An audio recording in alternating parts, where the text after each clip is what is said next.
Halo semua, apa kabar? Semoga kita tetap sehat dan diberkati oleh Tuhan. Selamat jumpa kembali dengan Pak Alinus Halawa, guru PKN Pendidikan Pancasila kelas 10, 11, dan 12 ya.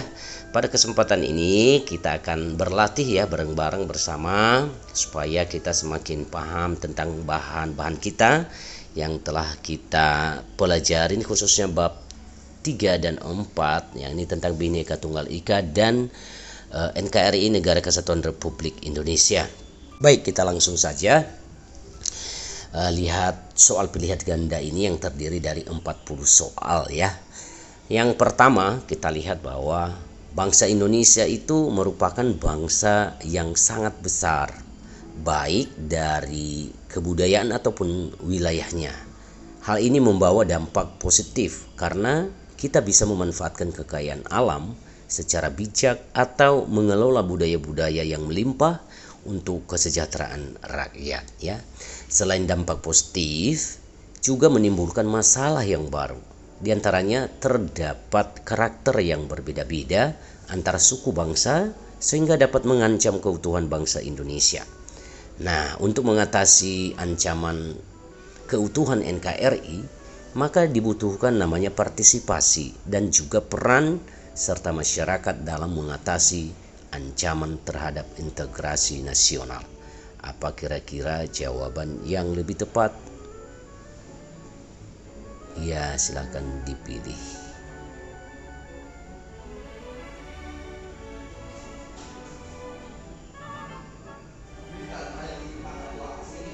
Nah, ini kita pilih bagian A ya. Tidak membedakan suku dan budaya daerah. Ya. Sebenarnya kalau C ini menggunakan dan memanfaatkan fasilitas umum untuk kepentingan pribadi itu juga salah ya, dan lain sebagainya. Baik, kita lihat nomor 2. Nah, ini dia nomor 2. Masyarakat Indonesia yang beragam suku, agama, ras, warna kulit, bahasa merupakan kekayaan sekaligus ancaman. Oleh sebab itu, rakyat Indonesia harus memiliki sikap untuk mempersiapkan diri dalam menghadapi berbagai ancaman terhadap kesatuan atau integrasi nasional. Di antaranya kesadaran bela negara, membangun etnosentris, menjadi contoh bagi generasi muda, mengembangkan sikap provinsialisme, menjaga keamanan lingkungan tempat tinggal. Jawaban yang paling tepat ini mungkin ya, bukan mungkin, ini tepat, ini menjadi contoh bagi generasi muda. Ya, menjadi contoh bagi generasi muda, bagi generasi kita sekarang ya. Oke, yang ketiga ini di Indonesia. Nah, ini ya, di Indonesia terdapat kebinekaan dalam berbagai macam budaya, adat istiadat, suku bangsa, dan bahasa. Ini soal yang mirip ya. Salah satu modal dalam pembangunan nasional adalah apa? Yakni kebinekaan dalam persatuan dan kesatuan bangsa. Bagian C, oke. 3. Kita langsung ya. Nomor 4 sekarang maksudnya ya. Masyarakat memiliki peran penting dalam menjaga serta mengatasi ancaman terhadap integrasi nasional. Salah satu peran tersebut misalnya apa? Ini silakan baca bagian A, bagian B. Ada yang cocok enggak? Kalau C bagaimana? Bisa aja bagian D, ya bisa juga bagian E, memiliki gaya hidup modern dan mampu memanfaatkan teknologi modern ya. Berarti kita pilih di bagian 4 ini adalah bagian E. Nah, salah satu contoh ya, ini mirip-mirip jawabannya ya, inilah PKN kalau pilihan ganda. Oke, nomor 5. Wilayah Indonesia yang luas dan subur merupakan karunia dari Tuhan Yang Maha Esa yang wajib kita syukuri, dan kita juga pertahankan keutuhannya untuk kemakmuran dan kebahagiaan bangsa Indonesia. Sebagai negara kesatuan, kita tidak pernah luput dari ancaman yang dapat memecah belah persatuan dan kesatuan bangsa. Contoh kasus yang pernah terjadi di Indonesia dan mengancam persatuan dan kesatuan bangsa berlatar belakang paham komunis adalah nomor 5 ini apa? Ya, udah tahu semua ya, bagian A, pemberontakan PKI ya. Oke, nomor 6. Sistem pertahanan dan keamanan yang bersifat semesta merupakan pilihan yang tepat bagi strategi pertahanan Indonesia untuk mengatasi berbagai macam ancaman militer bagi integrasi nasional. Sistem pertahanan dan keamanan negara yang bersifat semesta tersebut bercirikan keadilan, kesejahteraan dan kenikmatan, kebersamaan, kekompakan primordial, kerakyatan, kemestaan dan kewilayahan, dan seterusnya. Maka pilihan kita di nomor 6 ini adalah bagian A ini ya. Hore, ketemu. Nomor 7. Usaha pertahanan dan keamanan negara dilaksanakan berdasarkan sistem pertahanan dan keamanan rakyat semesta, di mana TNI sebagai unsur utama sedangkan rakyat sebagai unsur pendukung dalam pertahanan dan keamanan negara dapat dilakukan dalam bentuk apa? Nomor 7, wajib militer melalui kegiatan ini, kegiatan seskaling melalui organisasi kepemudaan seperti KNPI. Ini bagian E ya, melalui organisasi kepemudaan seperti KNPI dan FKPPI. Nanti lihat kepanjangannya ya. Nomor 8. Ya, pada hakikat konsepsi wawasan Nusantara bagi bangsa Indonesia adalah bagian E ya, ini bagian E. Keutuhan Nusantara yang menyeluruh dalam lingkup Nusantara demi kepentingan nasional. Oke, nomor 9. Di sini ada kutipannya ya. Kemudian daripada itu, untuk membentuk suatu pemerintah negara Indonesia yang melindungi segenap bangsa Indonesia dan seluruh tumpah darah Indonesia, dan untuk memajukan kesejahteraan umum, mencerdaskan kehidupan bangsa dan ikut melaksanakan ketertiban dunia yang berdasarkan kemerdekaan, perdamaian abadi dan keadilan sosial. Nah, lihat pernyataan itu, pernyataan yang menggambarkan tujuan ekstern wawasan Nusantara adalah ada di nomor berapa? Ini soalnya ya, bisa lihat lagi nomor 9 ini. Mana kira-kira? A, B, C, D ya, ikut melaksanakan ketertiban dunia yang berdasarkan kemerdekaan, perdamaian abadi dan keadilan sosial. Oke, nomor 10. Negara yang wilayahnya diapit oleh dua benua, oleh dua negara besar atau adik kuasa, sehingga terjadi pengaruh politik atas kebijakan kedua negara adik kuasa itu disebut negara apa? Negara daratan, negara possibilities, negara determinis, kepulauan probabilitas. Yang lebih tepat adalah C, determinis penentuannya. Nomor 11. Nusantara merupakan cara pandang bangsa Indonesia tentang bangsa, negara dan wilayah yang meliputi darat, laut dan udara sebagai satu kesatuan di berbagai kehidupan untuk mencapai tujuan nasional. Berdasarkan ilustrasi tersebut dapat disimpulkan bahwa pentingnya wawasan Nusantara adalah dalam rangka ini udah dibaca cepat ya bacanya. Nanti saya ini kalau salah silahkan buat di komentar ya, itu bahwa salah Palinus boleh. Kita nanti cari bareng-bareng. Ya, nomor 11 itu bagian B ya, motivasi dan menjadi pedoman bagi pemerintah dalam membuat kebijakan negara. Oke, kita masuk pada nomor 12. Pada hakikatnya wawasan Nusantara adalah cara pandang bangsa Indonesia terhadap diri dan lingkungannya berdasarkan Pancasila dan Undang-Undang Dasar NRI tahun 1945. Dengan demikian fungsi wawasan Nusantara itu apa? Ya, 12. Bagian A, B,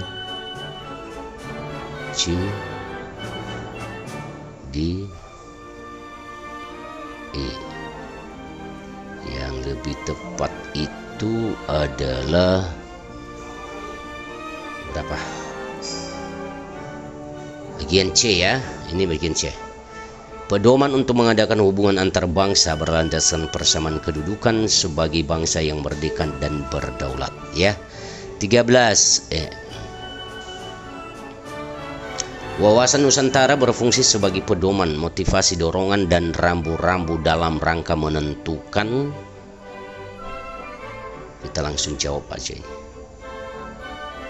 Nah, dalam menentukan segala kebijakan keputusan bagi penyelenggaraan negara di pusat dan daerah. 14. Asas wawasan Nusantara yang menyatakan bahwa adanya kesesuaian pembagian hasil dengan adil jerih payah dan kegiatan baik perorangan, golongan, kelompok ataupun daerah adalah bagian A, keadilan ya. Bagian A, keadilan. 15. Pada dasarnya bangsa Indonesia memandang diri dan lingkungannya yang serba seragam dan bernilai strategis dengan mengutamakan persatuan dan kesatuan. Tujuannya apa? Ya, tujuannya tentu cepat bacanya. Ya. Nah, ini tujuannya ini ya, bagian E. Menentukan segala kebijakan, keputusan, tindakan, dan perbuatan bagi penyelenggara negara baik di tingkat pusat maupun daerah. Oke. 16. Perilaku yang mencerminkan budaya lalu lintas yang masih relatif kurang baik ditandai dengan masih adanya beberapa pengendara kendaraan bermotor yang menggunakan trotoar sebagai jalan pintas di tengah kemacetan. Berkenaan dengan pelanggaran tersebut pada hakikatnya telah terjadi. Ini dia.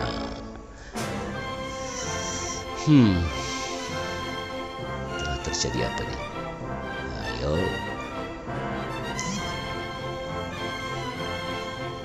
Pelanggaran terhadap hak ini dia ya. Udah ketemu. Oh. Pelanggaran terhadap hak pejalan kaki dalam menggunakan trotoar sebagai fasilitas umum. Oke, nomor 17. Perhatikan pernyataan berikut. Menjaga wilayah dan kekayaan bangsa Indonesia. 2. Merusak fasilitas umum. 3. Memperkuat ketahanan nasional. 4. Menghormati antar suku, agama, dan budaya. 5. Menguasai kekayaan sumber daya manusia negara tetangga. 6. Menghormati agama dan budaya yang sesuku. Nah, ini dia. Berdasarkan pernyataan di atas yang menunjukkan sikap dan perilaku dalam menjaga negara kesatuan negara Republik Indonesia ditandai oleh nomor berapa? Ayo kita lihat dulu nomor atasnya ya. Udah lihat nomornya? Nah, ditandai oleh nomor. Aduh, agak susah ini. Kita coba bagian B ya, 1, 3, dan 4. Kita baca 1, 3, dan 4. 1. Menjaga wilayah dan kekayaan bangsa Indonesia. 3. Memperkuat ketahanan nasional. 4. Menghormati antar suku, agama, dan budaya. Itu ya bagian nomor 17 itu adalah B. Oke, 18. Penyelenggaraan negara akan berjalan dengan baik jika penyelenggara negara mampu menjalankan fungsinya dengan penuh tanggung jawab, dilaksanakan secara efektif, efisien, serta dilandasi oleh nilai-nilai Pancasila. Hal tersebut menunjukkan pentingnya nilai-nilai Pancasila menjadi landasan dalam praktik penyelenggaraan pemerintahan negara dengan menjadi. Ayo, ini saya tampilkan lagi A, B, C, D, E. Ayo baca cepat ya.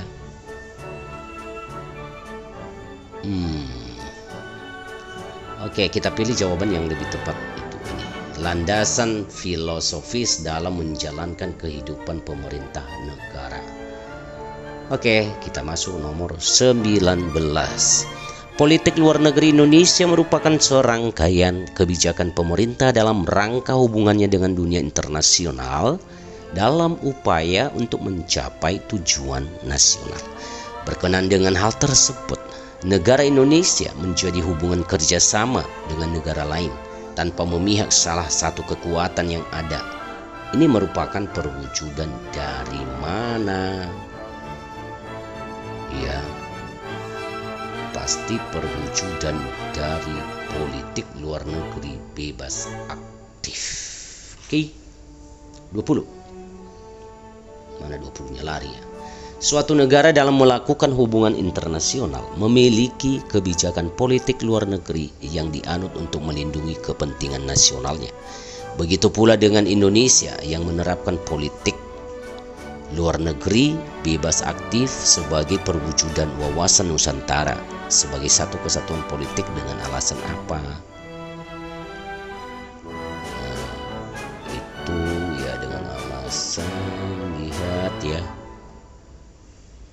Bagian D ya, untuk memperkuat aturan dalam hukum internasional dan organisasi internasional untuk menjamin perdamaian yang kekal dan abadi. Jadi bagian B. Oke, nomor 21.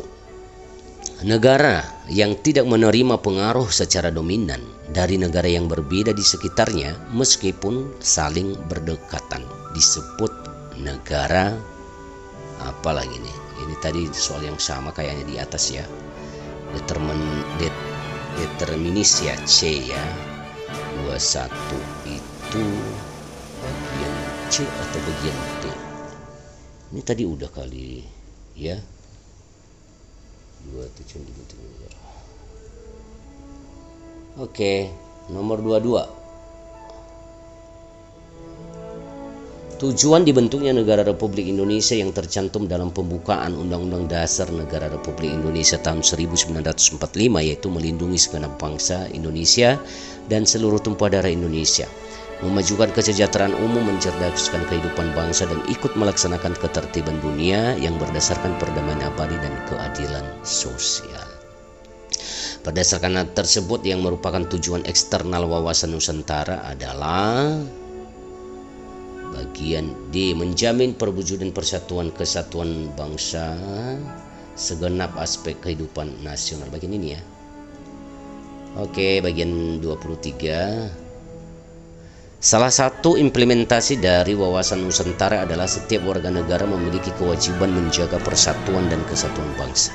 Untuk menjaga persatuan dan kesatuan bangsa, warga negara harus terlebih dahulu memiliki rasa cinta kepada tanah air dan dapat dengan mudah menciptakan persatuan dan kesatuan. Ya, pernyataan di atas sesuai dengan konsep utama dalam wawasan Nusantara merupakan konsep 23. Ya, 23 itu adalah bagian persatuan dan kesatuan bangsa ya. 24 ya. 4. Ketentuan atau kaidah yang harus dipatuhi, ditaati, dipelihara dan diciptakan demi tetap taat atau setianya komponen pembentuk bangsa Indonesia terhadap kesepakatan bersama adalah asas wawasan Nusantara. Oke, 25. Perhatikan aspek wawasan Nusantara berikut ini. 1. Geografi, ideologi, kekayaan alam, sosial, budaya, dan 5. Pertahanan keamanan. Berdasarkan aspek wawasan Nusantara yang merupakan aspek sosial, wawasan Nusantara ditandai oleh nomor bagian D ya. D itu ini nih 2, 4 dan 5. 2, 4 dan 5 ideologi, sosial, budaya, pertahanan dan keamanan. Oke. 26. Masalah perbatasan pada hakikatnya masalah yang relatif pelik yang dihadapi oleh dua atau beberapa negara yang secara geografis memiliki kedekatan wilayah. Konflik biasanya terjadi karena kurang adanya kesepahaman antara kedua negara tersebut berkaitan dengan tepal batas wilayah ya. Di samping hal di atas, konflik di wilayah perbatasan Indonesia dengan negara lain kerap terjadi karena adanya aktivitas warga negara Indonesia di wilayah perbatasan dalam aktivitas hariannya menggunakan mata uang asing dalam transaksi ekonomi. Penggunaan bahasa asing dalam komunikasi di wilayah perbatasan. Hal inilah yang sering menyebabkan terjadinya suatu konflik di wilayah perbatasan antar negara. Berdasarkan artikel di atas ditinjau dari faktor pendukung integrasi nasional. Sebenarnya konflik di wilayah perbatasan Indonesia relatif dapat dihindari jika warga negara Indonesia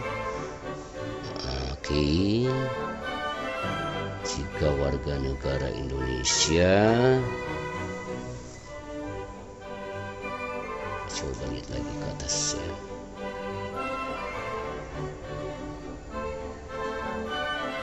Nah ini warga Indonesia itu menggunakan mata uang rupiah dalam kegiatan ekonomi dan tetap menggunakan bahasa Indonesia dalam komunikasi sehari-hari. 27 capek ya. Perilaku yang mencerminkan budaya lalu lintas yang masih relatif kurang baik ditandai dengan masih adanya beberapa pengendara kendaraan bermotor yang menggunakan trotoar sebagai jalan pintas di tengah kemacetan. Tadi sudah di atas juga ini, berulang maaf ya. Berkenaan dengan pelanggaran tersebut maka hakikatnya telah terjadi, yakni D. Siapa itu sih? D. Pelanggaran terhadap hak pejalan kaki dalam menggunakan trotoar sebagai fasilitas umum. Tadi sudah ya. Kita masuk ke apa? 28. Salah satu implementasi dari wawasan Nusantara adalah setiap warga negara memiliki kewajiban menjaga persatuan dan kesatuan bangsa. Untuk menjaga persatuan dan kesatuan bangsa, warga negara harus terlebih dahulu memiliki rasa cinta kepada tanah air dan dapat dengan mudah menciptakan persatuan dan kesatuan. Pernyataan di atas sesuai dengan konsep utama dalam wawasan Nusantara merupakan konsep 28, yakni persatuan dan kesatuan bangsa. Wow, sama ya. 29 itu gerakan yang memisahkan diri dalam negara berbineka seperti Indonesia. Hal ini merupakan ujian untuk seluruh bangsa agar mampu bersikap toleran dan bijak dalam perbedaan. Bagian E. 30. Berbagai upaya penangkapan kelompok yang dianggap radikal oleh aparat kepolisian merupakan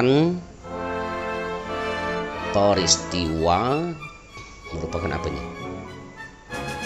Berbagai upaya penangkapan kelompok yang dianggap radikal ya. Oh, itu bagian E ya. Pencegahan, namun pengawasan dan wajib lapor kegiatan itu lebih baik. Oke, 10 lagi. Ketidakpahaman atas perbedaan budaya dan agama dapat menimbulkan berbagai hal. Bagi kita, bagi saya, bagi kamu, perbedaan itu merupakan wajar, beda-beda saja. Perpecahan karunia Tuhan yang Maha Esa, bagian D ya. Ini. Ya, 32. Pada zaman kolonial Belanda, penggolongan masyarakat Indonesia terbagi atas pribumi Eropa dan Timur Asing. Bagi saya, bagi kamu, bagi kita, penggolongan kelompok masyarakat ini ya merupakan atau menjadi pembelajaran untuk bangsa Indonesia untuk tidak melakukan rasisme ya, bagian C. Oke, 33. Ketika kita berada pada lingkungan yang berbeda dengan adat istiadat kita, hal berikut ini akan saya lakukan. Apa yang kamu lakukan, anak-anak? Ya, silakan. Apakah ini? Ya. Bagian D coba. Menghormati dan menjaga perbedaan namun tetap memiliki jati diri sendiri. Bagian D ya. Oke, 34. Suatu negara dalam melakukan hubungan internasional memiliki kebijakan politik luar negeri yang dianut untuk melindungi kepentingan nasionalnya. Begitu pula dengan Indonesia yang menerapkan politik luar negeri bebas aktif sebagai perwujudan wawasan Nusantara sebagai satu kesatuan politik dengan alasan itu di 34 itu bagian E ya. Bagian E. Sebagai implementasi tujuan nasional yaitu ikut melaksanakan ketertiban dunia yang berdasarkan kemerdekaan, perdamaian abadi dan keadilan sosial. Oke, 5 soal lagi. Silakan, tujuan dibentuknya negara apa? Ya, tercantum dalam pembukaan Undang-Undang Dasar Negara RI tahun 45 ya, yakni melindungi segenap bangsa Indonesia dan seluruh tumpah darah Indonesia. memajukan kesejahteraan umum, mencerdaskan kehidupan bangsa, dan ikut melaksanakan ketertiban dunia yang berdasarkan perdamaian abadi dan keadilan sosial. Di bawah ini yang merupakan tujuan eksternal wawasan Nusantara adalah, wow, udah dapat lagi. Ya, bagian A mengembang, sorry 35 ya. Tujuan eksternal, mengembangkan suatu kerjasama dengan negara-negara maju saja. Wih, apa ini? Sebentar ya. Menjamin perwujudan persatuan kesatuan segenap aspek kehidupan nasional, politik, ekonomi, sosial, budaya, dan hukum. Eksternal yang ditanya ya.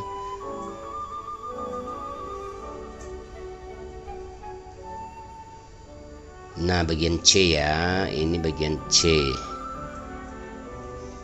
Bagian C ini. Kita mengembangkan suatu kerjasama dengan negara-negara maju saja. Oh, ini bagian A ya, mengembangkan suatu kerjasama dengan negara-negara maju saja. Oke. Yang maju dulu, yang nggak maju ngapain kerjasama? Oke, 36. Warga masyarakat yang berada di perbatasan dengan negara Malaysia mengancam akan menurunkan bendera merah putih. Bagi saya hal ini adalah harus diperangi karena dapat menimbulkan perpecahan. Ya iyalah, nggak boleh sampai terjadi seperti itu ya. 37. Apabila terdapat pangkalan militer negara lain yang berada di Indonesia, keadaan ini merupakan diizinkan pemerintah sebagai bentuk kerjasama dan fakta pertahanan boleh. 38. Banyaknya pernyataan dari Komnas HAM yang mengatakan larangan kalian dijadikan objek politik praktis dengan menebar keberpihakan seseorang guru terhadap politik yang didukungnya. Bagi saya, memahami politik merupakan sebuah wawasan untuk ya memandang bangsa Indonesia sebagai satu kesatuan ideologi Pancasila. Bagian D ya. Oke, 39. Banyak perilaku yang mengancam keamanan dan keselamatan warga baik di tempat umum maupun di rumah pribadi. Untuk mengurangi peristiwa tersebut, maka kesadaran yang harusnya dibina adalah menaati hukum dan hak asasi manusia. Oke, nomor terakhir anak-anakku yang terkasih. Politik luar negeri Indonesia merupakan serangkaian kebijakan pemerintah dalam rangka hubungannya dengan dunia internasional. Dalam upaya untuk mencapai tujuan nasional berkenaan dengan hal tersebut, negara Indonesia menjalin hubungan kerjasama dengan negara lain tanpa memihak salah satu kekuatan yang ada, merupakan perwujudan dari politik luar negeri bebas aktif, yaitu bagian E. Ini oke. Baik, sekian saja anak-anakku yang terkasih pembahasan soal ini, kurang lebih seperti itu jawabannya. Nanti kalau ada yang salah bisa dituliskan di kolom komentar atau di japri saya langsung Pak Linusnya. Hari ini saya langsung jawab ya dalam beberapa menit saja tanpa menganalisis lebih jauh lagi, dan semoga ini ya setidaknya ada benarnya ya. Ya, nanti kita diskusikan bersama. Ini hanya sebagai bahan diskusi kita supaya kita bisa perdebatkan nanti di pertemuan-pertemuan kita berikut. Terima kasih. Semoga bermanfaat dan jangan lupa untuk di subscribe, like, komen, dan share kepada teman-teman semua agar mereka terbantu untuk memahami hal ini, soal-soal ini.